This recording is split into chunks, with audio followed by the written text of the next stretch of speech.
Yurtimiz bo'ylab energiya resurslaridan oqilona foydalanish va qonun buzilishlarning oldini olish maqsadida kuchaytirilgan reyd tadbirlari o'tkazilmoqda.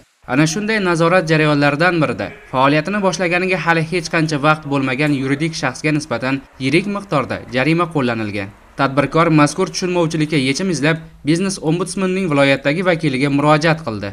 Tegishli qonunchilik hujjatlari hamda Namangan shahar elektr ta'minot korxonasiga so'roqxat kiritish orqali o'rganilganda mazkur 1 milliard 300 million so'mlik qarzdorlik tadbirkorning hisoblagich ko'rsatkichlaridagi ma'lumotlar Xetbilling tizimiga noto'g'ri kiritilish natijasida yuzaga kelganligi aniqlandi. Keltirilgan dalil va ma'lumotlar biznes ombudsmanining viloyat sho'basi tomonidan atroflicha o'rganildi. Tahlillar davomida mas'uliyati cheklangan jamiyatning elektr hisoblagich raqami elektron tizimga noto'g'ri kiritilgani aniqlanib, noreal qarzdorlikni hisobdan chiqarish maqsadida Namangan shahar markaz elektr tarmoqlari korxonasiga rasmiy so'rov yuborildi.